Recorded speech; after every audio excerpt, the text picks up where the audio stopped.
जब भी तुम बिजनेस करो, बिजनेस पे पर्सनल ब्रांडिंग और प्रोफेशनल ब्रांडिंग ये बहुत बहुत डिफरेंट काम करता है। अगर तुम्हें ये ढंग से ना पता हो और तुमने पर्सनल ब्रांडिंग के साथ प्रोफेशनल ब्रांडिंग को मिला दिया, बिजनेस ब्रांडिंग को मिला दिया, तो आगे जाकर तुम्हारे जो बिजनेस है उसके रूपरेखा, उसके जो डेस्टिनी है, सब कुछ बदल सकता है। इसे ध्यान से समझते हैं। मान लो कि तुम एक मिठाई की दुकान खोलते हो जिसका नाम है गुप्ता स्वीट्स। अब ये जो गुप्ता स्वीट्स दुकान है, ये शुरुआत से ही तय करता है कि ये गुप्ता फैमिली द्वारा मालिकाना किए गए एक दुकान है, मिठाई का दुकान है। तो कोई भी गुप्ता इस पे बैठ सकता है। लोगों के मन में ये असम्पशन है, ये फैमिली ओन्ड बिजनेस है, राइट। एक परिवार इसे चलाता है। अब वहीं पर मान लो तुमने एक दूसरा बिजनेस स्टार्ट किया जिसका नाम है रमेश स्वीट्स। अब लोगों को पता है कि ये रमेश जी का दुकान है, मतलब ये बिजनेस पूरी तरह से रमेश जी के साथ, उनके नाम के साथ टाई अप हो गया। तो तुम्हारा बिजनेस का जो नाम है वो बहुत ज्यादा डिटरमाइन करता है कि बिजनेस फ्यूचर में क्या होगा। फ्यूचर में क्या होगा कि जो लोग एक्सपेक्टेशंस के साथ आ रहे हैं कि रमेश स्वीट्स पर वो सामान खरीदेंगे, मिठाई खरीदेंगे, वो वहां पर रमेश जी को देखने के लिए भी आ रहे हैं। द मोमेंट वो रमेश जी दिखाई नहीं दिए, द मोमेंट उस दुकान के ऊपर उनका ट्रस्ट काफी हद तक कम हो गया, दुकान के सेल्स हैम्पर होंगे। बट गुप्ता स्वीट्स के साथ ऐसा नहीं होगा, क्योंकि शुरुआत से यह तय हो चुका है कि यहाँ पर गुप्ता फैमिली के कोई भी शख्स बैठ सकता है।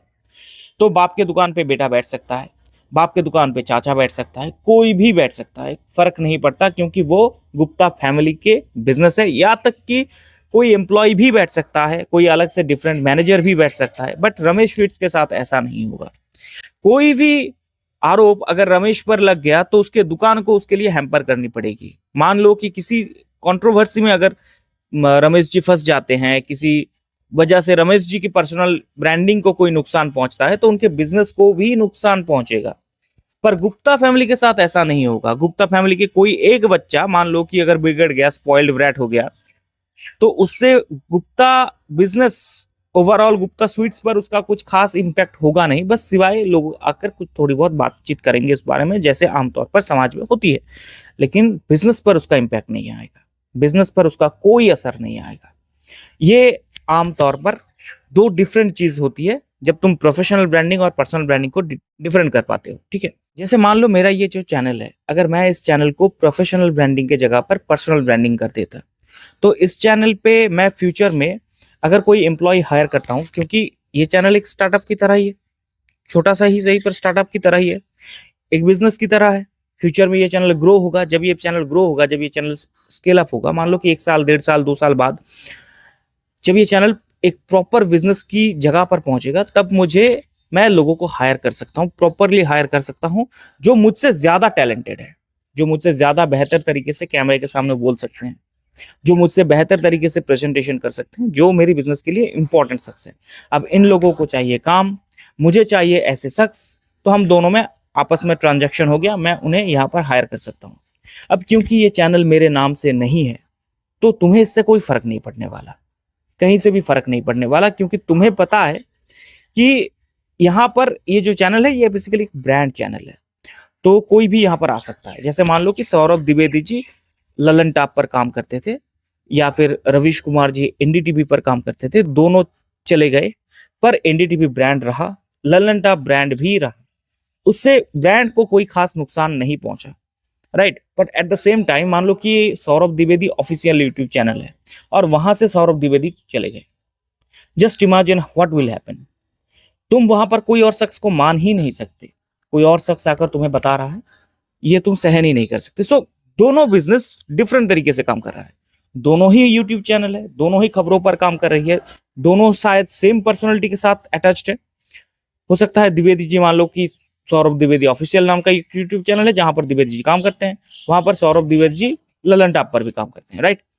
तो दो डिफरेंट, एक ही पर्सनैलिटी दो डिफरेंट जगह पर काम कर रहे हैं। पर जब वो ललन टॉप से गए तुम्हें फर्क नहीं पड़े, पर अगर वो अपने ऑफिशियल यूट्यूब चैनल पे नहीं दिखे तो तुम्हें फर्क पड़ेगा, तुम पूछोगे वो कहाँ, right. It's how it works. इसलिए पर्सनल ब्रांडिंग और प्रोफेशनल ब्रांडिंग बहुत डिफरेंट हो जाती है।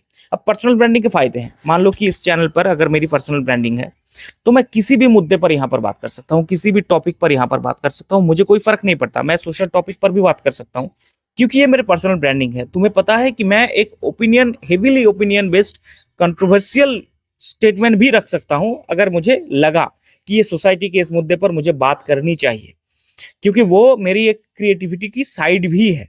Right. At the end of the day तुम इस चैनल को कंटेंट क्रिएशन कहते हो। तो क्रिएशन एक विवेक की तरह होती है, क्रिएटर एक विवेक की तरह होती है। तो समाज के बहुत सारे मुद्दों पर भी वो बात कर सकती है, बट ये पर्सनल ब्रांडिंग में पसंद मत चल सकता है, ये पर्सनल चैनल पर चल सकता है। बट अगर ये प्रोफेशनल चैनल है, अगर ये एक बिजनेस चैनल है, शुरुआत से ही मैंने इसे अपने नाम के साथ अटैच नहीं रखा है, क्या वहां पर मैं ये काम कर सकता हूं? तो जवाब आता है नहीं। क्योंकि मेरी छोटी सी छोटी बात भी जो कंट्रोवर्सी क्रिएट कर सकता है, वो उस बिजनेस को इंपैक्ट कर सकता है, वो उस बिजनेस को हार्म कर सकता है। इसीलिए जब भी मैं अपनी प्रोफेशनल चैनल पर कुछ कहूंगा, मुझे हमेशा ध्यान रखना होगा कि मेरी बिजनेस चैनल या मेरी ओवरऑल ब्रांडिंग इससे अफेक्टेड हो सकता है। इन सिंपल टर्म्स, जो मैं एक पर्सनल ब्रांडिंग के साथ कर सकता हूं, वो मैं एक प्रोफेशनल ब्रांडिंग के साथ नहीं कर सकता। इसलिए जब अपने बिजनेस को चुनोगे, ध्यान दो कि तुम्हें एग्जैक्टली क्या चाहिए। अगर तुम्हें फेम चाहिए, अगर तुम्हें चाहिए कि तुम एक पर्सनल पहचान चाहते हो दुनिया में, तो तुम अपने बिजनेस को हमेशा पर्सनल ब्रांडिंग के साथ अटैच करोगे। पर अगर तुम चाहते हो कि तुम अपने बिजनेस को पूरी तरह से एक प्रोफेशनलिज्म के अंदर रखोगे, कॉर्पोरेट मुद्दा पे रखोगे, तुम्हारी ब्रांड एक बहुत बड़ा स्केल अप करेगा, वहां पर तुम कोशिश करो किसी भी कीमत पर अपनी पर्सनल ब्रांडिंग ना रखने की कोशिश करो। वहां पर तुम एज एन एम्प्लॉय काम कर रहे हो, जैसे ही वो बड़ा हुआ, वहां पर तुम लोग हायर करोगे, स्केल अप करोगे, बिजनेस को बड़ा बनाओगे।